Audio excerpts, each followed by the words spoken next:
Everyone, সবাই কেমন আছেন? আশা করি সবাই ভালো আছেন। অর্পিতা মান্না কিচেনে আপনাদের সবাইকে স্বাগত জানাই। আজকে আপনাদের জন্য আবারও একটা ব্রেকফাস্টের রেসিপি নিয়ে চলে এসেছি। আশা করি আজকের রেসিপিটাও আপনাদের ভালো লাগবে। দেখুন, এটা বাচ্চাদের ব্রেকফাস্টে বলুন বা বাচ্চাদের স্কুল টিফিনে বলুন, খুবই দুর্দান্ত একটা রেসিপি। আর এটা বাচ্চা থেকে বড় সবাই পছন্দ করবে। দেখুন, আজকের রেসিপিটা বানানোর জন্য এখানে আমরা সাবুদানা ইউজ করেছিলাম। আগের দিন রাত্রেবেলা সাবুদানাটাকে ভিজিয়ে দেবেন। তো এখানে দেখুন, প্রথমেই আমরা কিছুটা পালং শাক নিয়ে নেব। পালং শাককে আমরা একটু থেকে অর্ধেকটা আমরা কেটে বাদ দিয়ে দেব। আর একটু পাতার দিকটা আমরা দেখুন, আগে থেকে আমরা একটা প্যান বসিয়ে দিয়েছিলাম। প্যানের মধ্যে অল্প একটু জল দিয়ে গ্যাসের মধ্যে প্যানটাকে বসিয়ে দেব। জলটা একটু গরম হয়ে গেলে আমরা পালং শাকগুলোকে এই জলের মধ্যে দিয়ে দেব। আর আমরা এখানে দুটো ফুলকপি ইউজ করেছিলাম, 2-3 টুকরো। তো ফুলকপিটা এখানেও জলের মধ্যে দিয়ে দেবো। আর এখানে আগের দিন রাত্রেবেলা দেখুন কিছুটা আমন্ডস বাদাম ভিজিয়ে নিয়েছিলাম, সেটাকে আমরা খোসা ছাড়িয়ে নিয়েছি। আর এখানে যে সাবুদানাটা দেখুন ভিজিয়ে দিয়েছিলাম। এখানে বেশি জল দেবেন না সাবুদানাতে, তাহলে একটু গিলা গিলা হয়ে যায়, ভালো হয় না। একটু জলটা শোক করে নেয়, ভালো হয় না। অল্প একটু জল দেবেন যাতে সাবুদানাটাও ভিজে যায় আর জলটাও বেশি না থেকে যায়, সাবুদানাটা পুরোটা জলটা টেনে নেয়। তো দেখুন, এখানে আমরা গ্যাসের প্লেটটা তুলে আমরা একটু চেক করে নেব। দেখুন, আমাদের ফুলকপিটাও সিদ্ধ হয়ে গেছে। আর পালং শাকটা তো বেশি সিদ্ধ করার প্রয়োজন নেই, একটুতেই গরম জলে রাখলেই পালং শাক অল্পতেই সিদ্ধ হয়ে যায়। তো পালং শাকটাকে আমরা গরম জল থেকে তুলে আমরা একটু ঠান্ডা করার জন্য আমরা একটু ঠান্ডা জলের মধ্যে ডুবিয়ে রাখবো।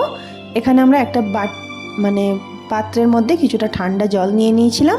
সেই ঠান্ডা জলের মধ্যে ফুলকপি আর পালং শাকটা কিছুক্ষণ ডুবিয়ে রাখবো যাতে ঠান্ডাও হয়ে যায় আর পালং শাকের কালারটা যাতে না চলে যায়, তার জন্য। দেখুন, এখানে আমরা সবগুলোকে ডুবিয়ে রেখে একটা স্ট্রেনারের সাহায্যে পালং শাকটাকে ভালোভাবে ছেঁকে নেব। জল থেকে ছেঁকে নিয়ে আমরা এটাকে মিক্সার গ্রাইন্ডারের মধ্যে দিয়ে দেবো। আর যে আমন্ডস বাদামটা ভিজিয়ে রেখেছিলাম, সেই বাদামটাও আমরা একসাথে দিয়ে এটাকে আমরা ভালোভাবে একটা পেস্ট বানিয়ে নেব।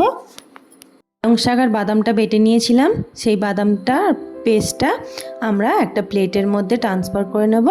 দেখুন, এখানে আর যে সাবুদানাটাও ভিজিয়ে রেখেছিলাম, সেই সাবুদানাটাও আমরা একটা মিক্সার গ্রাইন্ডারের মধ্যে দিয়ে ভালোভাবে একটু পেস্ট বানিয়ে নেব।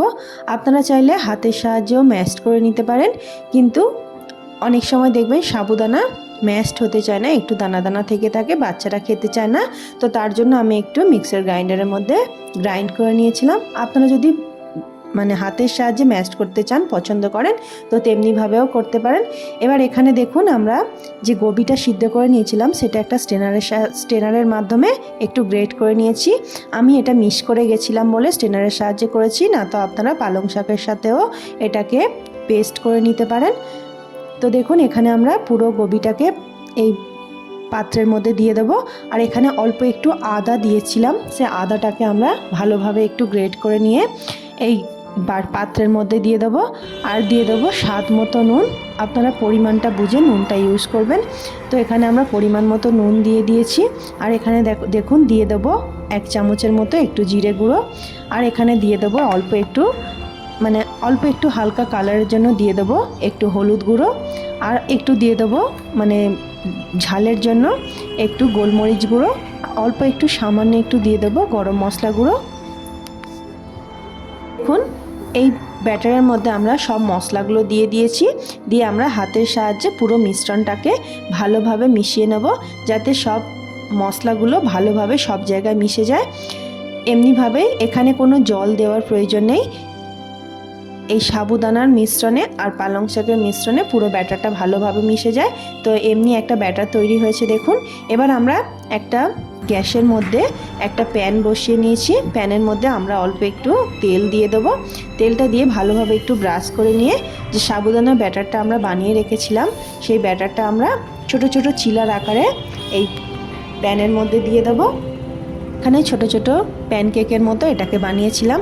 আপনারা যদি চান আপনাদের হাতে যদি সময় নাও থাকে আপনারা এটাকে একটু বড় সাইজের চিলার মতো করে এটাকে বানাতে পারেন, কোনো অসুবিধা নেই, খুব ভালোভাবে তৈরি হয়ে যায়। দেখুন এমনিভাবেই প্রতিটাকে আমরা হাতের সাহায্যে ছোট ছোট চিলার মাধ্যমে সবগুলোকে দিয়ে দিয়েছি। আর এখানে বেশি তেল দেওয়ারও প্রয়োজন পড়ে না, অল্প তেলের মধ্যেই এটা খুব ভালোভাবে তৈরি হয়ে যায়। যতটা ব্যাটার আমাদের বেঁচে ছিল তো ততটাই আমরা এমনিভাবে গোল গোল করে প্যানকেকের মতো তৈরি করে নিয়েছিলাম। আপনারা মিডিয়াম টু হাই ফ্লেমে রেখে এটাকে করবেন, বেশি হাই ফ্লেমে রাখবেন না, তাহলে বাইরেটা পুড়ে যাবে আর ভিতরটা কাঁচা থেকে যাবে, ভালো লাগবে না খেতে। তো এমনিভাবে আমরা মিডিয়াম টু হাই ফ্লেমে রেখে এটাকে সেঁকে নেব, তাহলে খুবই ক্রাঞ্চি ক্রাঞ্চি হয় খেতে আর খুবই ভালো লাগে খেতে। দেখুন এমনিভাবে আমরা প্রতিটাকে এক পাশটা ভালোভাবে সেঁকা হয়ে গেলে অন্য পাশটা উল্টে ভালোভাবে একটু সেঁকে নেব। আর কিছুক্ষণ সেঁকা হয়ে যাওয়ার পর আমরা এখানে একটু চিজ ইউজ করেছিলাম, সেই চিজটা আমরা প্রতিটা চিলার উপর দিয়ে আমরা একটু দিয়ে দেবো। চিজটা দিলে খেতে আরও খুবই সুন্দর হয় আর খেতে খুবই ভালো লাগে। এমনিভাবে প্রতিটার উপর দিয়ে আমরা অল্প অল্প করে চিজটাকে গ্রেট করে দিয়ে দেবো। আর দেখুন চিজটা আমাদের যাতে একটু হালকা একটু গলে যায় তার জন্য একটা ঢাকনা চাপা দিয়ে উপরে 2-1 মিনিট একটু রেখে দেব, যাতে চিজটা একটু চিলাগুলোর গায়ে লেগে যায়।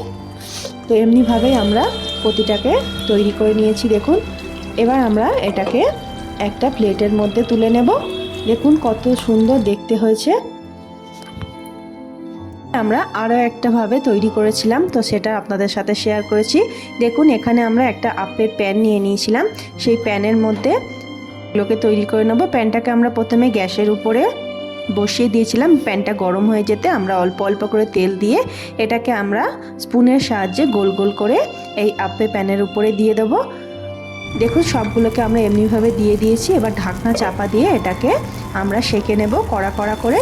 এবার ঢাকনাটা খুলে আমরা একটু চেক করে নেব যে এক পাশটা ভালোভাবে সেঁকা হয়েছে কিনা।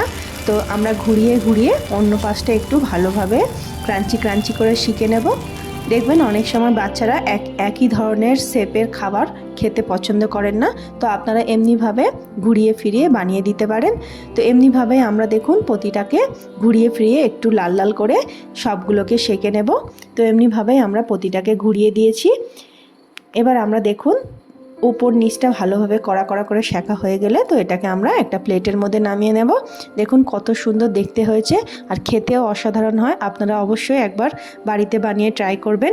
আর আজকের রেসিপিটা আপনাদের কেমন লাগলো অবশ্যই জানাতে ভুলবেন না। ভালো লাগলে একটা লাইক শেয়ার কমেন্ট করে আমার পাশে থাকবেন। ভিডিওটা এতক্ষণ দেখার জন্য আপনাদের অনেক অনেক ধন্যবাদ। রেসিপিটা এতটাই হেলদি যে বাচ্চা থেকে বড় সবাই পছন্দ করবে। আর বাচ্চাদের স্কুলের জন্য বলুন বা ব্রেকফাস্টের জন্য বলুন, খুবই হেলদি একটা রেসিপিটা এই পর্যন্ত।